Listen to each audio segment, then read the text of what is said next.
This is DawgNation Game Day, brought to you by Kroger, R.S. Andrews, UGA Bookstore, Sir Chero's, J. Stein Law Firm, and Jittery Joe's Coffee.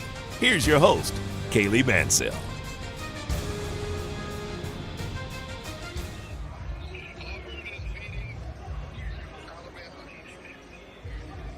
Hello, Dawg Nation, and welcome to yet another DawgNation Game Day show. I'm Kaylee Mansell with Jeff Sentell, and we are right here on enemy lines where the Georgia Tech football players are about to walk out. We've got some good music in the crowd. Ludacris is on the scene somewhere. Maybe he'll stop by and make a surprise appearance. Jeff Sentell, how are we feeling today? Feeling good. Kaylee, how are you? This is a crazy day of college football. My intel sources tell me that Auburn is currently beating Alabama. Yes. Everybody saw, they call it the game up in the north, but Michigan outlasts Ryan Day and the Buckeyes. That's a really bad one on the chin for Ohio State. Hot seat was already kind of tepid, lukewarm for Ryan Day, but now when you lose to that team up north with their head coach parked in the hotel somewhere, that's not a very good look for the Buckeyes in that rivalry. And as I mentioned in the Dawg Nation group chat earlier, I wish both teams could have lost. I was cheering for the refs out there today, but Michigan came out with a win. And continuing on with the subject of rivalry week, it is clean, old-fashioned hate here today as UGA and Georgia Tech take on each other for a 7:30 kickoff. Is that what we were expecting? No, not at all. Bit of an upset. I think it's the first time in 14 years. Now, Kaylee got me thinking there when she was rooting for the referees to throw a lot of flags in that Ohio State-Michigan game. Now, if you're a Dog fan out there, the ultimate scenario would have been Michigan to take out Ohio State, bye-bye, and then Michigan advanced to the game in Indianapolis, and then Iowa would take out Michigan, and then Iowa would not make the college football playoffs. So then you might even get a couple of SEC teams in there. Something crazy like that happens, a Florida State loss maybe. Well, we've got a jam-packed show in store for you today. Here's what's going to happen. Here's our DawgNation Game Day show menu. Of course, it's me and Jeff Sentell. We're going to tell you all the things that you need to know about Georgia Tech. We're going to have a little fun on the show as well. I mean, it wouldn't Worried be about this one. Jeff Sentell and Kaylee Mansell if it wasn't just a little bit fun. Connor Riley's going to join us later to help us out with our injury report, give you the status on Tate Ratledge, Ra Thomas, Ladd McConkey, how that's going. Then we're going to do our impact players, our keys to the game, and then we're going to wrap it up here before kickoff. All right, let's go ahead and take a look at fast facts about Georgia Tech. Ooh. Go ahead and get my graphic pulled up. I've got a surprise here for Jeff in a minute that he is not ready for. Jeff is our pop culture guru. Very much so. So we're going to test his knowledge today, but first we're going to give you all the facts that you need to know about Tech. Tech 6-5 on the year for Georgia. That would be the worst year in program history, but for Tech, that's a good year for them. It's their bowl eligible for the first time since 2018. A huge accomplishment for the Yellow Jackets, but versus Georgia, they're on the downside. 70-41-5 all-time. Georgia leading the series. Last time when they matched up in Sanford Stadium, they lost 37-14. It's the first time this game is being played in primetime since 2010, Jeff. Wow. You know, Kaylee, I got to test your knowledge before we start out here. What did they call this institution of technology on the sly? Like, what was the name for it that most Georgia fans, including the late, great Larry Munson, had for the Georgia Institute of Technology? What did they call it? Oh, I was just going to say bad. Give me bad for 500. No. Your correct answer. I like that. A little snarkiness from Kaylee this afternoon. Early evening, they called it the North Avenue Trade. Go Georgia! They called it the North Avenue Trade School. So you've got a very active, a very served Yellow Jacket faithful walking by today. I guess that's what happens when you're bowl eligible for the first time in 5 years, facing the back-to-back national champions. But here's the stat of the day. This is the one when I scoured everything. Jay Black helped me out with it. Got to give him some credit. Georgia has had really good luck here in Atlanta. It has been 8,764 days since UGA lost here at Tech in 1999. So here's what we're going to do. We're going to play a little game. This is called 4 and 8,764 days ago. Woo. You guys can see the slides. You guys can see the answers. Jeff has not seen them, so we're going to test his knowledge of what was going on around this time in 1999. Starting with Jeff, what was the #1 movie of 1999? Ooh, this was a tough one. Number one movie of 1999. I'm expecting big numbers from Jeff Sentell here, and y'all should too. Is that Indiana Jones and the Last Crusade, maybe? That is a great guess. You're on the right track. It's a franchise, but it's not Indiana Jones. Is it the Star Wars franchise? It is Star Wars The Phantom Menace, Episode 1. The pod racing one. It is. It is my Jar Jar Binks. It's my least favorite of them. See, he's got it right. He's got it right. All right, this is your easy one. This is the one I'm sliding to you. Who was the president in 1999? Oh, my word. I got more history this time. Yeah. The president in 1999. Was that, let me see. That had to be George Bush. It would have been Bill Clinton. Oh, yeah, that's right. George Bush was 2000. Daddy Bush was before, then Bill Clinton, and then you had... Bill Clinton was in 92, correct? 92. He had 2 terms. So he did serve 2 terms. He was impeached but not convicted. So gas prices, if you just get it within the 10-cent range, I'll give it to you. $1.45. You're 10 cents off, $1.35. Here's where it gets fun. All right, give me the number one song of 1999. Okay, I think I know this one. I'm thinking back to dance parties. I may or may not have been. You're on the right track. May have not been in Spinnaker, La Villa in Panama City at that time. How about, I want to say 2 songs. I want to say Mambo No. 5, but no, I want to say, it's got to be Britney. It's got to be Britney, right? It's not Britney. I thought it would be Britney, too. It is a woman, though. An icon, like Dolly Parton icon legend. Oh, that's status. Believe by Cher. It is Believe by Cher. There we go. There you go. That was a good one. All right, last 2 right here. You should get this one. National champion of 1999. Ooh. National champion of 1999. So Tech actually was a national champion. Shared it with Nebraska in 1990. 2000, I believe that was Miami. So 99, is that Florida State? It is Florida State. Yeah. All right, and this is my favorite one right here. This is the one I picked on my own. Who was People's Sexiest Man Alive in 1999? Oh, wow. Talk about a silver fox at the time. A silver fox, huh? At the time. You gave it away with that one. I was going to say Brad Pitt, but then you said silver fox, and I bet Pretty Woman was around that time. Is that Richard Gere? It is Richard Gere. Pretty Woman, one of my top 3 favorite movies of all time. I love Pretty Woman. Who doesn't love? What are your other 2? Storyline. That stuff. Remember the Titans, Pretty Woman, and then let's go Dazed and Confused. Dazed and Confused. Wow. I do love Dazed and Confused. All right, now we got one more thing before we move on. 1999. This is what Jeff Sentell and I were doing. Let's go ahead and pull it up. This is a great picture here of Jeff. I'm going to let you see it. Jeff and Coach Mark Rick. The funny thing about Jeff is that Jeff has not changed at all. A little he bit. looks the exact same. No, you are basically indistinguishable. Just the style a little bit. The white T-shirt. Yeah. But yeah, and then as you'll see, there is me with a circle and a slash mark through. I'm sorry to make you guys feel old sitting there at home, but I was not born yet in 1999. I came in the year 2000, but as I was explaining to Jeff earlier, shout out to my parents. I was born August 8th. I was supposed to be born July 31st, so I was being conceived right around this time, maybe even today with the numbers, the way they add up. Actually, maybe not, since Georgia Tech won here in 1999. I doubt that my dad was in a good mood that day, so maybe in the weeks to follow. But that is our... Maybe your dad was upset. Maybe he needed some Christmas cheer or some holiday eggnog. And I love it how we've got a slash for Kaylee right there in terms of that. She was a gleam in her parents' eye at that time. I mean, they didn't even know that greatness was about to be upon them, did they? Did not know it at all.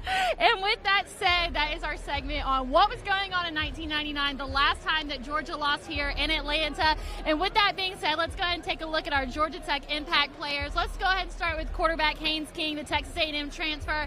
He has 7 rushing touchdowns on the year, which is second for all ACC quarterbacks. How has Haynes King transformed this program in such a short amount of time? Well, he's got legs, and I remember watching him coming out as a recruit. He was one of those dual threat types. I kind of looked at him as kind of like a bronze medal Johnny Manziel. Yeah. He made a lot of plays. One thing you'll know about him is he's kind of a gambler. We'll talk about this later on the show, but he's a high-risk, high-reward player. He's from Texas. He's got a big arm. A lot of schools caught on to him late, and probably right around the end of his senior year, right around the All-American games, everybody wanted him because he was the greatest thing since sliced bread at the time, because his stock really shot up late in his senior year. Absolutely. And our next impact player for Georgia Tech, we're going to take a pause on this one because we've got him somewhere else. We're going to do a little segment on its wide receiver, Dominic Blaylock. I saw his mother last night. She was excited for the game today. And then the last one is their running back, Jamal Haynes, who's averaging 77.27 yards per game. Football player. Fourth in the ACC. He really fits that style of Georgia Tech offense and really adds a little bit of depth to what Haynes King brings to the table. You know, I was thinking about Jamal last night because he played for Grayson, like a do-it-all, versatile, jack-of-all-trades.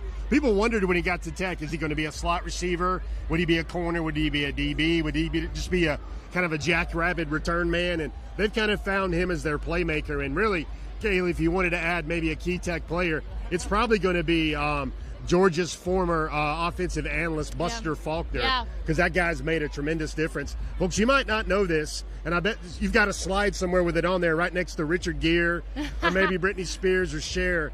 But, like, Tech is actually 30th in the country in offense. Yeah. Them Dogs average 500 yards of offense per game. Of course, that's in the SEC. And then the Jackets average about 430 per game. Of course, that's in that Clown Conference, which is known to the Atlantic Coast Conference. But still, that's big upside. Big job right there for Buster in his first year at Tech. So on the subject of Buster, let's stick with it for a second. Of course, was at UGA. He's been in the room with Mike Bobo, Todd Monken. Do you have any concern about him having even a glimpse into how our offense is ran? Is that a concern to you in any way? I don't think so, because I think it's a players-type game. I think that's the main thing. I was talking to some members of DawgNation, I believe, on the DawgNation Tennessee Riverboat Invasion. Fond memories there already. And they asked me, they said, Jeff, when's the last time Georgia and Georgia Tech went head-to-head on a recruit and the Jackets won? You have to go back into the late 2000s. Cap Burnett, Morgan Burnett, Georgia both wanted him, and he went to Georgia Tech.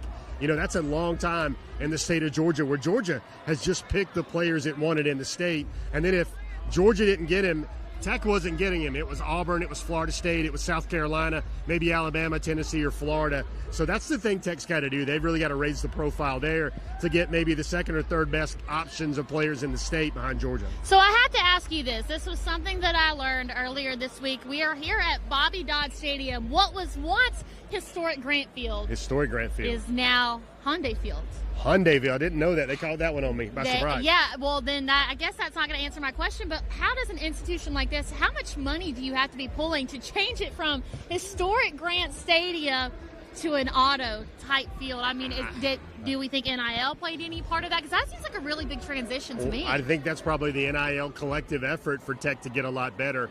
I tell you what, Kaylee, in this day and age, I think everything in college football and athletics is motivated by athletics. I mean, heck, man, if the right number came across to the University of Georgia Athletic Association, they might try to get creative with Dooley Field at Sanford Stadium. I remember one time I was covering football as a Wee Cub reporter in Virginia, and this is the University of Virginia. They had Scott Plaza, Daniel Field, Sullivan Stadium, at blah, blah, blah. Like, they tacked everything on there like Elizabeth Taylor with her last names when she was getting married. So the dollar will make sense in college athletics. So give me your number. What do you think it would take for Georgia to change the name? Oh, that's tough. I don't think they would change it. They would just add some frills to it. That Keep Kirby Smart Fund is growing. Yeah. You hear these rumors. That's really just Jimmy Sexton, the puppet master at work, the great agent. I mean, every time a rumor drops, Kirby's going to get another $2 to $3 million per year on his contract. It's funny message board fodder right now, but folks, I'd be stunned. I'd probably eat this microphone if Kirby Smart went anywhere in the SEC, much less Texas A&M. And with that said, that is our fast facts about Georgia Tech. I had the chance to talk to Connor Riley yesterday. He gave us an update on some of the players that you need to know about going into today's game, on the status of Ladd McConkey, Ra Thomas, Tate Ratledge. Does Kirby play them? Does he want to keep them healthy? Let's go ahead and hear from Connor Riley with our Jay Stein injury report. All right, we have a DawgNation reporter, Connor Riley.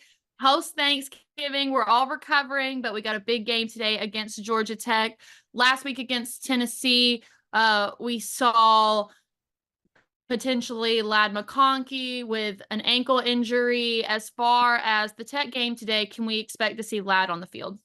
Yeah, so Lab first picked up this injury at the end of the Ole Miss game, said he was fine, but obviously that ankle has not healed. Played, I think, only 6 snaps against Tennessee before they sort of shut him down there. I don't expect to see Ladd McConkey today. I think they want and need him to be as close to 100% as he can be for the SEC championship game. And so they're going to proceed with caution here. You know, they win 38-10 a week ago without him against Tennessee. I think they have more than enough capable weapons to take advantage of a weak Georgia Tech defense. Look for guys like Marcus Rosemy-Jacksaint and Dylan Bell as well, who had big weeks last week. I think to once again have big weeks again this time around, with Ladd not expected to play today. And as far as Ra Thomas goes, we saw him come out of the game last week. What's the status of Ra? Yes, he's got a bone bruise on his foot per Kirby Smart. I think, similar to Ladd, they're going to rest him this week, and rest may not be the optimum word to use there. They're not going to play him in hopes that he is 100% and able to go next week against Alabama in the SEC championship game. I think Georgia knows that they are certainly talented enough to win this game on offense without those two contributors, but they know a week from now they're going to need those guys at full strength. And this extra week, I think, is going to buy both of them some time. They're not serious injuries. They're not long-term injuries like, say, the Julian Humphrey injury or the Jamon Dumas-Johnson injury, but I think it's just sort of a week-to-week thing. And so they're going to give them and buy them an extra week to get them in hopes to being fuller versions of themselves in the SEC championship game. And let's talk about Tate Ratledge. We also saw him go down in the first half against Tennessee last week. Allegedly, he did want to return to the game, but didn't. Can we expect to see Tate out on the field today? I think they're going to hold Tate out. No structural damage when it comes to his knee. It just sort of seems like he knocked knees. Or really, he got rolled up on. Kirby Smart has told us that he had knocked knees. I think similar to what we have seen with Ra and Ladd, I think they're going to hold him out. I think they like what they got out of Micah Morris last week at that left guard spot, and they're going to continue to start Dylan Fairchild. They really like what Fairchild has done over the course of the season and allow those guys to continue to get reps. They've developed really quality depth on the offensive line this season, and I think you're seeing that now to where they feel comfortable, resting Tate a week, giving him another chance to get that knee fully healthy, fully stabilized, and not sort of risk it going into that Alabama game, which is essentially, in my opinion, going to be for a college football playoff berth. And as you mentioned earlier, in the absence of Ladd McConkey, Ra Thomas, we see guys like Dylan Bell step up. Are there any other receivers you expect to have a big game today? A big game might be a stretch. I'm interested in seeing what Georgia does with Arian Smith. He had seen his snap count sort of dwindle in the weeks coming up to the Tennessee game. And then last week plays a little bit more. You see him take that end around for 33 yards. He struggled with drops this season, and I think Georgia is trying to get his confidence back. And I think a game like this, if you can maybe try and get him on 1 or 2 deep passes and he's able to catch those, his speed is well known enough to where Alabama's going to have to know that. And you're going to have to be aware of whenever he is on the field. Even last week, you saw that against Tennessee with the run that he had. So I expect Dylan Bell and Marcus Rosemy-Jacksaint to have big games once again. But I think a guy that I'm really interested in seeing and how he plays is Arian Smith and sort of the usage rate that he gets from this Georgia offense this week. And one thing we talked about on the DawgNation Happy Hour show on Thursday, and I want to talk about with you, I believe it's been 8,763 days, 63 or 64, since Georgia has lost a game to Tech in Atlanta. Why is it that the Dogs have such a history of playing well at Tech? Well, I think part of it is just they naturally have more talent, they have more resources, they have more funding. And so that sort of shows up on the field there. But Georgia Tech's found success in Athens. They won in 2008, they won in 2014, they won in 2016. I was there for that 2014 game, just a disgusting loss that there's a part of me that is still not over as a Georgia alumnus. I think that, for Georgia, look, as Brandon pointed out on a Go With The Flow show yesterday, whenever Georgia's in the SEC championship game, they tend to put away Georgia Tech relatively easy. Only once has this been a one-score game when Georgia has already locked up that SEC championship bid. And so they know, I think, going forward that, they have to go in and take care of business. And, for a lot of Georgia fans in the metro Atlanta area, myself included, I've got friends in the neighborhood who are looking forward to going to the game tomorrow. This is in some ways a home game for them because they're home for Thanksgiving and it's closer to get to Atlanta than it is to get to Athens necessarily. And so while this game is going to be at night compared to the usual noon kickoff it's been for the past decade, I do think that, there's a section of the Georgia fan base that sees this as a home game that enjoys that aspect of it. And they go in and they make this sort of another Georgia home game there. And, they haven't lost there since 1999. That game was an overtime game. The last time Georgia lost in regulation to Georgia Tech came back in 1989, a month before Taylor Swift was even born. Oh, wow. Were you even born at that point? I was not born at that point, no. Yeah, we just did a bit talking about what's happened since 1999. I was actually being conceived around this time in 1999 when the Dawgs last lost in Atlanta. And of course, I want to ask you, for everyone that's watching, what is the one thing that they need to know about this game? I think if you're Georgia, don't get pulled into the riffraff that Tech is going to try and do. You saw back in 2019, I think Georgia sort of fell into that a little bit. There was obviously the George Pickens fight. DeAndre Swift got hurt in that game. And while they were probably never beating that 2019 LSU team anyway, they fell into the riffraff that comes with rivalry games, and that impacted their ability to play against LSU in that 2019 SEC championship game. The last two times these teams have played in Atlanta, Georgia's won 97-7 by their combined score. Brent Key has this program going in the right direction, but you saw last year they were able to play Georgia tough for a half. If you're Georgia, get up big, get up early, and get out of there and sort of sit on the ball in the second half and coast to a win, sort of not dissimilar to what you saw against Tennessee last week. If they can follow that same game plan, Kirby Smart's going to take that every single time.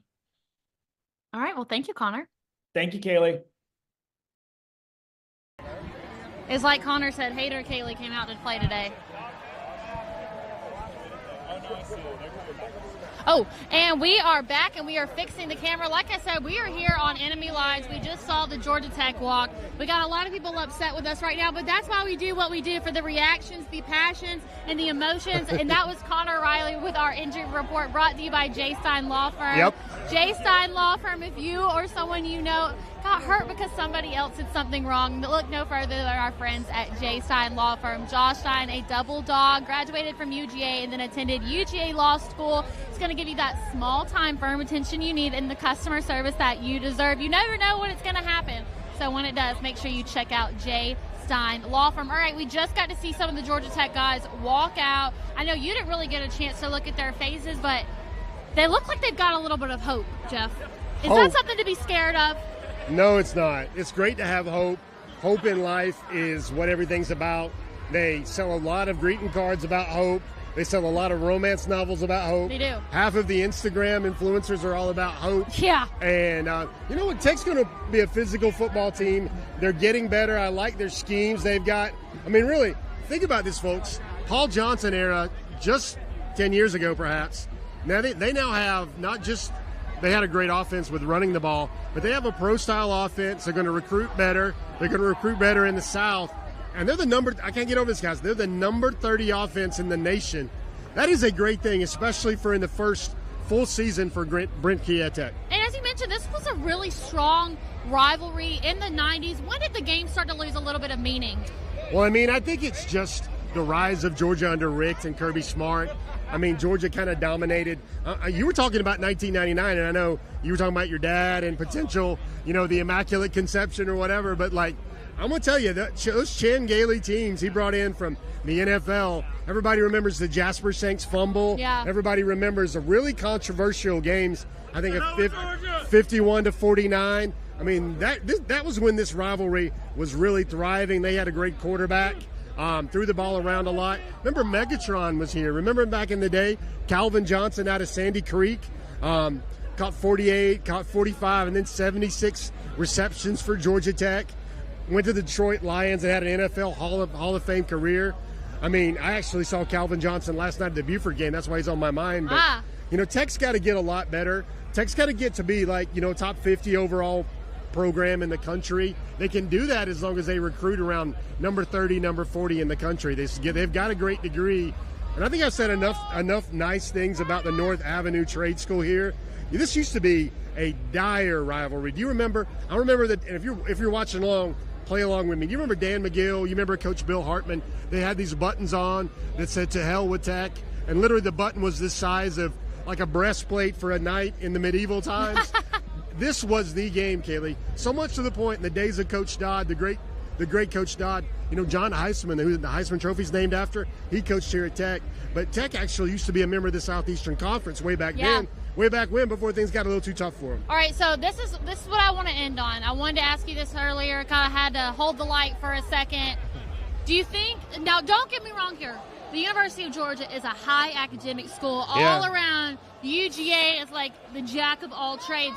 But Georgia Tech obviously is known for engineering, being almost like an Ivy League of the Southeast. Do you think that's another reason that they have a hard time pulling kids in is because of the rigorous academics here? Used to be really bad because Tech had to recruit a certain type of athlete.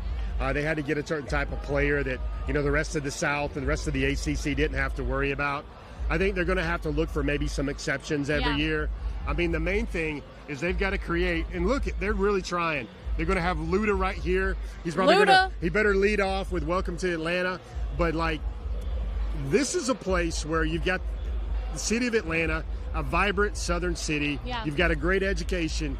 You just kind of got to find the right 3 or 4 guys to build around, and then you can do that. But I mean, again, Tech's going to be a season where they're not a team where they're never going to fire a coach. Yeah. Where they had the type of success that Coach Rick had. Mm-hmm. So that's a big stark difference between the two programs. And really, the way Georgia is going right now, I don't think anybody really in the South can keep up. Maybe in Alabama, maybe the right coach with the right resources at A&M, much less the in-state school. I mean, they're never really going to ascend to their best power as a program until they start beating Georgia for recruits, and that's going to be a long time coming. Now, with that said, let's finish up on Georgia Tech. Let's talk about the Dogs for a second. Let's go enough ahead Tech. and hear Jeff's keys to the game.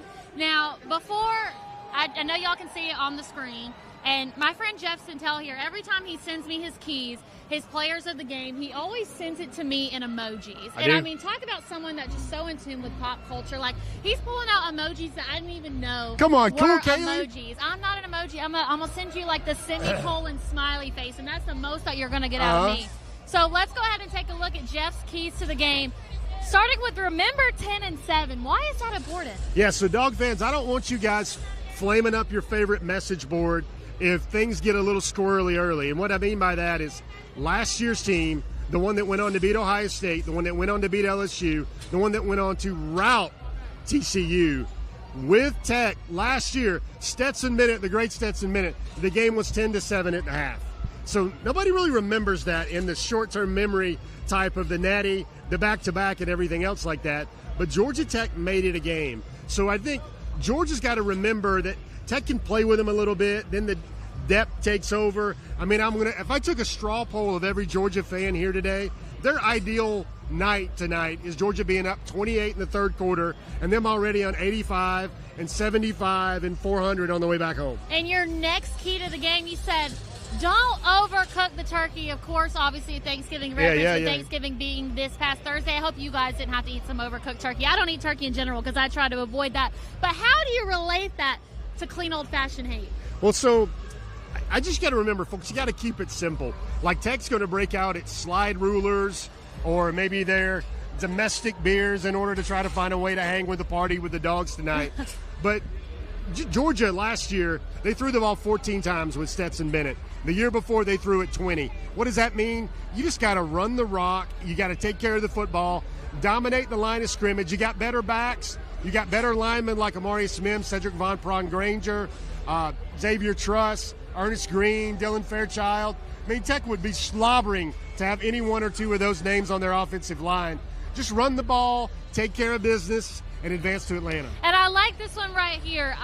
I didn't know exactly what to say here. You used the sleep emoji. Would you say make it a snooze day, make it a sleepy day? Make it a very bored day. Okay. Make it a bored day where he's like disinterested. Make it where he's about to fall asleep because there's nothing for him to worry about or be concerned about. What I mean by that is Georgia's Hall of Fame trainer, Ron Corson. The best outcome for this game, everybody's going to wonder, hey, they want to make a little money off sports entertainment by the point spread. The best way for the Dogs to get out of this game is a clean bill of health, maybe not even use Tate, maybe not even use Ladd, maybe not even use a lot of their key personnel. Get Javon Dumas Johnson a little bit healthier. Don't even break out the rah-rah Thomas. Just beat them, no injuries, stay healthy. Because things happen here, Kaylee, in this rivalry that are crazy. I mean, Georgia might beat the brakes off Tech, but what's going to happen? DeAndre Swift might get hurt. George Pickens might throw a bumblebee 50 yards into a wall. So, got to avoid that stuff where it affects the personnel right now for Georgia heading into Alabama next week, just down the road at Mercedes-Benz Stadium. So with that, I agree with you, and I know you didn't get the chance to hear what Connor had to say, but Connor said a similar thing to you. He would rather have our players get healthy, go ahead and start getting geared up for Alabama in the SEC championship next week. So let's go ahead and get into our Sentell's intel right here. And this is what we're going to use to talk about it, because obviously this is technically an away game with maybe a home game-like type atmosphere. But this is one of those games where we're going to get the chance to see some freshmen play. C.J. Allen has been absolutely spectacular for the Dogs in the place of JDJ. But with the injuries today, what other freshman would you like to see get some PT out there? Yeah, I'd like to see Brock Vandegrift play a lot. Yeah. Vandegrift playing most of the second half would be a good thing for the Dogs. I'd like to see Andrew Paul, the talented young freshman, run the ball a lot. And, hey, folks, you remember how Branson Robinson – here's a little insider-y stuff. Remember how Branson Robinson came on really late last year in the playoffs against TCU? Well, look, lo and behold, 5'11", 240-pound Roderick Robinson – that ankle feels pretty sporty, and he is a guy that Tech will have a tough time getting on the ground. He's as big as some of their defensive ends. He's bigger than their linebackers. When Georgia can kind of keep the bubble wrap on Dejon Edwards, keep the bubble wrap on Kendall Milton, and look, Kaylee, somehow we've got one of those magical sets like the Sphere in Las Vegas. You know how it changes the background? Yeah. Our set has changed completely. And it's transformed into what the Tech home section is going to look like in the fourth quarter. That's what it's going to look like. I have to say, if you guys see me turning, because I know Michael Carvel's texting me right now about not keeping my shoulders square. For the last 5 minutes, I've been trying to make sure that we're not going to get kicked out. I've been making eye contact with some security people hey, are we good? Are we good? It looks like we're going to be good. Fingers crossed. Keep us in your hearts at home. But you mentioned you want to see Brock Vandegrift today. Is this potentially a game where we might see Gunnar Stockton as well? Yeah, exactly, man. Give Brock the third quarter and 2 tutties, and then give Gunnar the fourth quarter and 2 tutties. That would be an ideal thing as well. I think there will be more focus on those 2 young men, especially depending on what happens with Carson Beck later this year. This is a game, you keep looking at all these things and, what Tech has. Here's the thing, the insidery game plan. Tech's only given up about 15 sacks in 13 games. Wow. Or in 11 games, 13 sacks. Yeah. What they do is they get rid of the ball really fast. Now, they're giving up a lot of yards. They can't really run the ball against premier defensive lines, but they're not going to take negative plays. They're going to stay ahead of the chains. I mean, really, the one thing with Hayes King you got to worry about is him putting the ball in the hands of the wrong jersey as well. And we also want to use Sentell's intel to talk about the recruiting aspect of this game, too. Obviously, in-state rivals. Georgia's had more success over the years. When you think about the past decade, were there any guys that Georgia got that it could have really come down to Georgia or Georgia Tech? Have you ever seen that where that ends up being the final 2? No. Never. That's how bad it is. It's funny. Sometimes, we were at the Tennessee game last week, and I saw David Sanders there. Juan Gaston Jr. was there. If you guys follow recruiting, you know those names in the 2025 class. But, obviously Travis Smith Jr. was there. Sometimes the rivals host big recruits. Auburn did as well. Florida did earlier this year. There's not a lot of crossover right now with Georgia and Georgia Tech. Maybe the 2026 class, something like that. But, really, it's like these 2 programs are swimming in different pools. Now, I will say Tech has upgraded the pool from the baby pool to maybe a kiddie pool, the one that you would see on sale for $29.99 outside your favorite retailer. But Tech's moved into a little bit bigger pool, but it's nowhere near the Gulf of Mexico like the Bulldogs are living in right now. And we will make that our Sentell's intel for today. Of course, I've had the pleasure of having Jeff with me, not just today, but all season long. He's been my road game buddy. We found all these locations together. We've really been making it work. So if this is our last time that we get to do this together, at least for the rest of the season, I just wanted to say thank you for all of your intel and all that you do. Oh, man, we got an all moment here right now. Folks, everybody in the comment section, let's do this. Let's wrap up Miss Kaylee in some love. Give us your favorite emoji for Miss Kaylee. I know she hates this. I need some new ones to use anyway, so please feel free She'll to hate send me your this, ideas. but this is considered her rookie year. Like, she's supposed to have the training wheels on, and she is rolling. She is steaming. She's like a pro. She's able to ask the question and catch the light stand when it's moving back and forth. She's eyeballing security guards. And this will not, ma'am, my fine fellow co-host, be our last one, because next week we're down at the Benz. The week after that, we might be 2 weeks after that, 3 weeks after that, we might be in New Orleans together on Bourbon Street. I would love that. And then the ladies might even take herself to Houston, Texas for another national championship now, week. look, I must admit, first off, grateful for all of you that continue watching the show and making this experience what it is. Part of me hopes it's Pasadena. The Dawgs are the only reason that I would want to be in New Orleans. I'm not a massive fan of New Orleans, but I will go where the Dawgs go. We will go where the Dawgs go. But with that said, let's go ahead and take a look at today's Impact players. Jeff, you sent me quarterback Dalen Everett, 22 tackles on the year, 2 tackles for loss. Why is today his game? So everybody knows you don't throw the ball to Kamari Lassiter's side. No, I think Kamari's the best. 0 touchdowns allowed. I think Kamari's the best corner Kirby Smart has ever put on the field, and that means a lot, saying that DeAndre Baker won the Jim Thorpe Award in 2017 for his shutdown work. But Kamari's a full physical corner. I think he's going to go in the first round like DeAndre Baker did, like Bake did. And really, they're going to leave him alone. So they're going to go after Dalen Everett. And, you know, Dalen Everett is, again, this is his first year as a starter. He's a former 5-star. And they're going to attack him because you got to pick your poison. You got to find your matchup.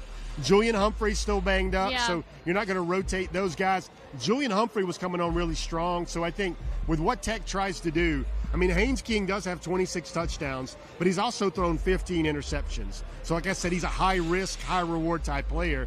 So Dalen is a guy that's going to get his chances because Haynes is going to take them to try to make a play. Let's go over-under on interceptions today. Do you think there will be one, more than one, possibly 2 or 3? I would think 1.5 is a really good one there. Again, I'll take the over. I'd like to see 2 today. I think you might have a tip ball that leads to 2, but the thing with the Faulkner is going to do is he's going to try to get the ball out quick where Georgia can't get to guys. And I think a lot of this might have to just come in the wash a little bit. A tip ball, maybe a Tyke Smith on a short underneath route.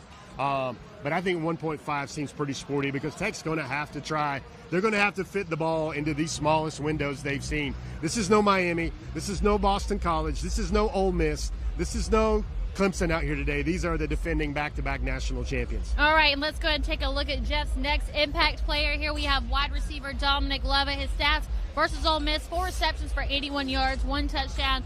We've seen him have a couple of good games, but I don't think we've seen the best from him yet. Do you think we might see the best from him today? Yeah, I think Vandy's got a similar type defense, talent level as Tech right now. And, you know, his best game of the season was against Vanderbilt up in Nashville. And I think, you know, Lovett, it's kind of a process of elimination. You look at it, folks, and you got Ra-Ra's probably not going to play, Ladd's probably not going to play. Then, you know, who's the next big playmaker? You know, of course, Brock Bowers. I could have just said Brock Bowers this week because that's the same answer for every week. Right. But Bowers has terrorized Tech in his career. His freshman year, he had 2 touchdowns, including that amazing 77-yarder where he split their defense and outrun all the angles. He had another touchdown a year ago. Like, he goes off against Tech, but I think Lovett is the next best, most likely weapon with all those guys kind of banged up. The other sentimental favorite for me would be Marcus Rosemy-Jack-Saint, Rojack as well. I'd look for Lovett and Rosemy-Jack-Saint to have big days. You can really tell out there on the field that Rosemy-Jack-Saint is Beck's guy. He is, and he's just big. He's physical. He's the epitome of a Georgia guy. Like, he's a guy that gets it. You know, Rosemy-Jack-Saint, folks, you don't know this, he was higher rated than Jermaine Burton coming out of high school. But Rosemy, he just embraced everything about Georgia, the culture, playing on special teams, getting better, getting physical. I love that story about Rojack. His favorite play at Georgia was the one where he ripped up his Achilles on his first touchdown in his home state against Georgia Tech in because it said it showed him what he had to be a complete player. It taught himself a lot. He had to go through that ringer of adversity, and that's how he became better of it. And that's a really wonderful answer. Me being a sports writer, when a guy takes you through the forest, it gives you a little imagery, a little symbolism for their favorite play as a dog when he really got hurt on a touchdown and had to go through rigorous rehab for the next 6 months of his life. That shows you a lot about the young man. And Jeff's last Impact player. Now, this might confuse some of you. I told you we were going to come back to this. We're going to put Dominic Blaylock up there. And even though he is not currently listed on the Dawgs roster, He's what people will call a damn good dog. He is, and I think if I asked 100 Georgia fans right now, if the score ends up 45-14 and Blaylock has 2 touchdowns, they would call it the perfect day. Yeah. They really would. Dominic, I know his family really well out of Walton High School. Shout out Miss Janelle. Miss Janelle, John as well, Ashton, his brother as well. I mean, Dominic Blaylock did everything you could ask for at Georgia. The 2 knee injuries. He came to Tech. Now he's the 3rd leading receiver on the team. You want to see Dominic Blaylock have a little success against his old eating buddies, his running buddies, his lifting buddies. And then afterward, you want to see that picture, because everything, once a dog, always a dog. Dominic's got 2 rings, and his family always says, Dominic always says he'll always be a dog. But that picture with the rest of his team, former team after the game, I think that would be really cool. And remember, Blaylock, perfect example. Kaylee had a Star Wars reference inside her show earlier today. I never forget a recruiting interview. I asked him, I said, he told me he likes Star Wars. He's like, what do you like? He said, man, I love the Stormtrooper. The guy that just stands out. Down. Yeah. Kaylee's got some theme music. But he sits there, we could call her jukebox, we could call her sound mix, but he said the Stormtrooper is called on to do a very tough job. He does his job, faceless, nameless, anonymously, and that just kind of speaks to the type of kid Dominic Blaylock's always been. And he's ambitious. I had the chance to talk to Miss Janelle last night when I was covering Walton versus Carrollton. She said that he got a degree to go be a real estate agent. He's looking to do commercial real estate. So you love an athlete that has plans for themselves and wants to have a skill or a certification of some sort. So he's an impact player for both teams today. Like you said, if it's 45-14 and those 2 touchdowns come from Don Blaylock, it's a win for everybody today. And we will make that our impact players. And as we begin to wrap up, Jeff, clean, old-fashioned hate. It's been going on for a long time, yet here we are today right in front of Bobby Dodd Stadium at Hyundai Field, not historic Grant Field, Hyundai Field. As we get closer and closer to kickoff, what's the biggest thing on your mind? I'm watching scores, Kaylee. Yeah. I want to know Florida State. Hopefully our good friend Michael Carvel is still feeding Kaylee some updates about the Auburn-Alabama game. Last I heard, it was 17-14 at the half, Alabama. Wow, because crazy stuff happens in that game. It's not just the kick 6. It's not just when Bryce Young had no touchdowns through 3 quarters 2 years ago. I mean, it is just weird and wild. That game, the Iron Bowl, I mean, listen, we all love our dogs around here. We all love the SEC. We all love Georgia football. But that Iron Bowl is something else. It's a reason why. It's a classic SEC game. The fact they used to play it in Birmingham for so many years before the games came on campus was amazing. And that's a game where you look at that point spread and you're like, oh, I'm a little worried about that one in Alabama having that much to do. And really, dog fans want to see Auburn give the Crimson Tide a war because they're going to have a little bit more bruises, a little bit more bumps, having to get through the Tigers on the way to Atlanta. And do you think that this game could ever get back to the rivalry that it once had, or is it always going to be big brother, little brother forever now? I think it is. I mean, it's just the way it is. I mean, Tech would have to have an incredible, NASA-like punch. Once in a generation, lifetime type quarterback. They might have to. Here's how they do it. They find a way. Maybe some NASA benefactor scientist drops $25 million into the NIL collection plate. They buy Julian Juju Lewis out of Carrollton. They take him away from USC. They get him a receiver. They get him a running back, and then a lot of Georgia Tech might be Georgia today before that happens. Yeah, that might be, but that's the way you do it. You would have to expense account a little bit to get the players because right now, they simply put, I think I said it before, Kaylee, they got to find a way to get the best players in the state that Georgia doesn't want. So one thing I do want to bring up, just because it's right behind us, I've been looking back at it here. Bobby Dodd Stadium, not the most modern or newest stadium that we've seen this far, but what about the view? View, the all-around, where does that rank on your list of just atmosphere? When you look out into the sky, just the view of it all, where would you put that on your college football stadium list? I think it's probably top 10. I think most people, the one in Jacksonville is beautiful. I think most Georgia fans like being here because it's very friendly. They know they only got to drive an hour home. They know the roads can take it with the interstate. They know that there's not a lot happening down on the field that's going to make them reach for their antacids or anything else like that. And then they can look around and they're like, when the game's kind of trifling a little bit, they can see the skyline. They can see, I used to work up in that office complex right there or something like that. I mean, it's clean old-fashioned hate, and it's something that there's a reason why this game never made prime time a lot. I think the game's in prime time right now because Florida and Florida State don't have a great combined record. I think it's that way because Clemson and South Carolina don't have great combined records, and that's why they have to take the number 1 team to prime time. So we've got a game about to happen here, but I do want to take one question to look ahead at next week because no matter the outcome of what happens today, same for Alabama, it doesn't matter if they lose today. We both clinched spots in the SEC championship. Other than keeping everybody healthy, what would be the one thing that you would want to see out of the Dogs today? Is it in the run game? Is it in the pass game? Is it something on defense that maybe you would like to see a little bit of improvement before SEC championship? Because there's always room for improvement. The Dogs have been great. Obviously, since they've come back from the bye week, the improvement has been miraculous. They look like a completely different ball team, but there's always room for improvement. So when you look back on this team, what would be the one little tweak that you would like to see today? I think the most embarrassing thing that might happen in this rivalry is if Georgia actually stops the Jackets on their first possession and Tech doesn't get a touchdown. Yeah, I just don't see that. Actually, Tech, maybe. This would be the one. I mean, this would be the one that they stop, and Tech can look back at this game and go, oh, my gosh, everybody has scored on Georgia in the first drive, and we couldn't even do that. Unless Buster Faulkner's been sitting on one for like the last couple months, just like an opening drive. He's got it scripted out as soon as he left Athens, and those play sheets have been catching dust. It's not been on tape yet. Might be a reverse pass, might be a flea flicker, something like that. If Tech is the team that breaks the streak of not scoring on the Dogs in their first possession, that would be quite funny. Well, we are going to wrap up just a little bit early. Tech fans are about to come past us, get our tickets. We're surrounded by security guards. This is not how, at least neither of us have handcuffs on. I guess that's a good sign this far. But, Jeff, as always, I got to go to you. For those watching at home, again, thank you for joining us. Thank you. What's the one thing that they need to know about today's game? Just cherish it. Georgia's going to break records today with their 29th consecutive victory. They're going to get past those great Alabama teams of Coach Stallings and Coach Bear Bryant. And to do that against your little brother in the state, you see the really nice, meaningful, happy, kind Georgia Tech fans with their THWG initials across their sweatshirts and across their T-shirts. We got one right in front of me right now.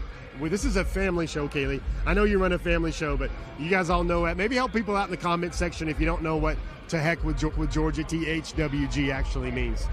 Oh, I just had to do it in my head. I know what it means. Yeah. Momo, don't look that up. I know you're watching. Don't look it up. You don't need to. You're good. Momo.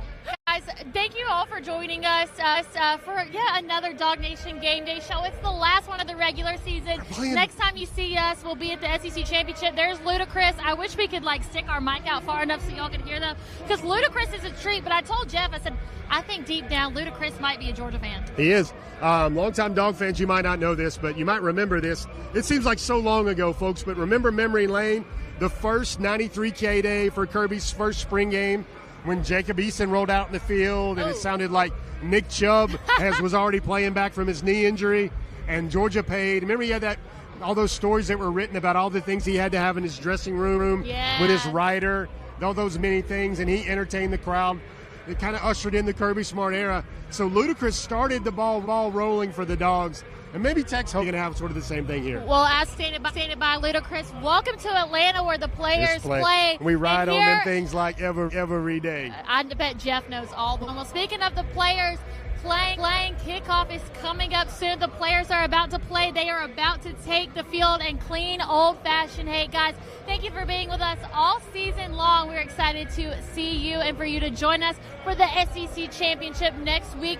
Make sure to check out the DawgNation website so you can find out all about the DawgNation SEC tailgate. And even though we didn't have our good friend Brandon Adams joins us today, we got to give him a shout-out for doing the Kroger Dog Walk. Shout out Brandon always, but if you want to see the dog walk, see the mood on our players' faces as they're coming out of the bus for the last regular season game, our Kroger Dog Walk video on YouTube. But guys, thank you for joining us. You got some pre-gaming to do. I'm sure you've been drinking all day, but you got to get your last ones in before kickoff here at 7:30. Yes, I said it. 7:30 kickoff. Guys, thank you for joining us. I'm Kaylee Mansell with Jeff Sentell, and we appreciate you being here. Go spend some time with your family. Go get some drinks because kickoff is coming up soon.